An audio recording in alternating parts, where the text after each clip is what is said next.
तरफ जहां कानूनों के विरोध में चक्का जाम का आह्वान किया हुआ है, तो वहीं दूसरी तरफ प्रथला के सैकड़ों किसानों ने कृषि बिलों का समर्थन करते हुए जल्द धरने को समाप्त करवाने की बात कही। वहीं हरियाणा वेयर हाउस के चेयरमैन एवं प्रथला के विधायक नयनपाल रावत का कहना है कि किसान आंदोलन के पीछे विदेशी ताकतों का हाथ और मुख्यमंत्री मनोहर लाल व प्रधानमंत्री नरेंद्र मोदी कोई भी ऐसा काम नहीं करते जिससे किसी को नुकसान हो। दिखाई दे रहा ये नजारा है प्रथला के विधायक नयनपाल रावत के निवास का, जहां पर आज सैकड़ों की संख्या में किसान पहुंचे हैं। इनका कहना है कि प्रधानमंत्री नरेंद्र मोदी जनहित के काम कर रहे हैं। जो लोग धरने पर बैठे हुए हैं वह भ्रमित हैं। जल्द ही इनके दिमाग में भी यह बात आ जाएगी। वयोवृद्ध किसानों का कहना है कि कृषि कानूनों से कोई भी नुकसान नहीं है। जो लोग धरना प्रदर्शन कर रहे हैं वह बहकावे में आ गए हैं। उनका मानना है कि जल्द ही इस धरने को समाप्त किया जाना चाहिए। किसान नेताओं का भी मानना है कि धरने की वजह से देश की बदनामी हो रही है। अब इस धरने को समाप्त किया जाना चाहिए। जगदीश तेवतिया। नहीं, हम भी किसान हैं, पर यहाँ तो विधायक के पास आए थे अपने कामों के लिए, और जहाँ पर किसान की बात है उसमें कुछ तत्व ऐसा भरा हुआ है जो किसान को भ्रमित करा हुआ है। जो प्रदर्शन कर रहे हैं इनकी अभी जो बुद्धि थोड़ी विचारों की भ्रमित हो रही है, धीरे धीरे सब ठीक हो जाएगी। मेरा नाम राजेश भाटी है जी। मैं किसान नेता भी हूँ, किसान भी हूँ। मैं इसका समर्थन नहीं करता हूँ। आज जो किसानों के मुद्दे थे वो भ्रमित कर दिए हैं लेफ्ट वाले, कांग्रेस वाले। वो किसानों को पीछे करके किसानों की पीठ पर पैर रख के सत्ता पाना चाहते हैं। वो अराजकता फैलाना चाहते हैं। पूरे विश्व में इस बात का शोर मचा है कि किसान के नाम पर ये लोग देश को तोड़ना चाहते हैं। हम इसका घोर विरोध करते हैं जो ऐसा करते हैं ये लोग। लेकिन मोदी जी से एक मांग करते हैं कि अगर किसानों की समस्या कुछ है तो बैठ करके किसान और मोदी जी इसको सुलझाएं। ये लंबा नहीं खींचना चाहिए, क्योंकि जो दिल्ली में हुआ किसानों ने नहीं किया, किसान बदनाम किए।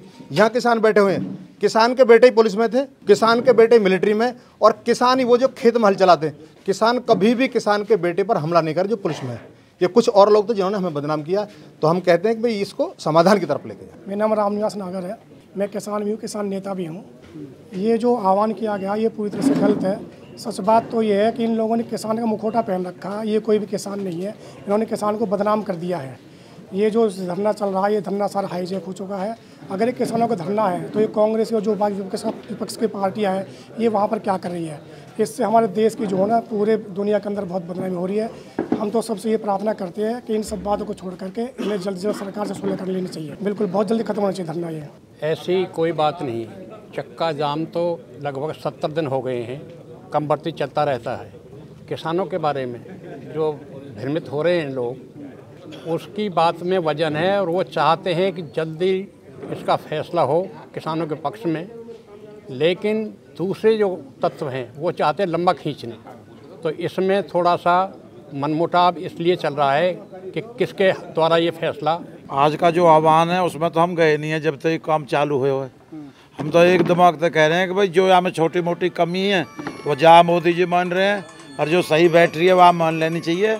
और मानने के बाद भी जो फ्री फंड को जो कलेश मचा रहा है क्यों है, और यहाँ बदनाम करे जा रहे हैं किसानों के पीछे जो बीमारी भुभरी है वह बीमारी है मरन दो और उन्हें पकड़न दो।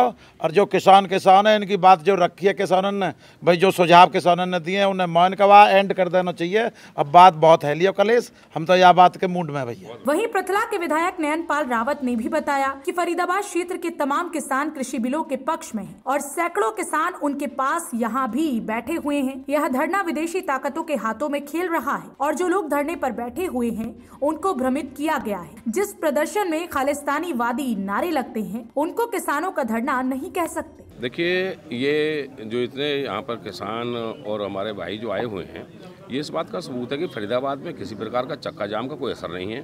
प्रथला विधानसभा क्षेत्र के बहुत सारे ग्रामीण, बहुत सारे जो किसान हैं यहाँ पर आए हुए हैं और आप इनके व्यूज़ ले सकते हैं, जानकारी ले सकते हैं कि कृषि कानूनों का इन पे क्या असर है, कृषि कानून किस हक में हैं, क्या किसान के हक में हैं या और किसी के हक में हैं, तो उस पर आप इनसे पूछ भी सकते हैं। तो मैं समझता हूं कि कोई चक्का जाम प्रथला में और फरीदाबाद में किसी प्रकार का नहीं है।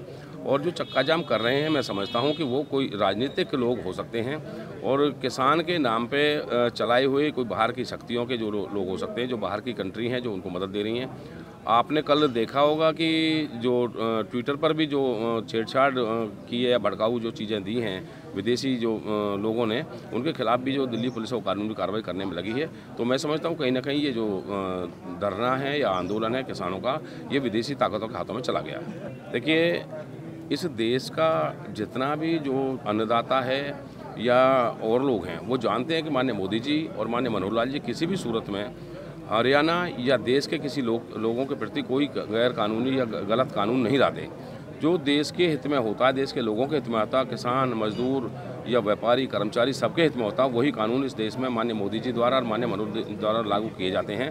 तो मैं समझता हूं कि ये इस किसानों के नाम पर केवल कांग्रेस की, अन्य विपक्षी पार्टियों की, लेफ्ट है या कोई और पार्टी है, उनका केवल षड्यंत्र है। जो विदेशी ताकतों में, यहाँ तक में चाइना, कनाडा, अन्य जो ताकतें हैं, वो इस देश को कमज़ोर करना चाहती है, माननीय मोदी जी को कमज़ोर करना चाहती हैं। केवल उन लोगों के हाथों में ये लोग खेल रहे हैं।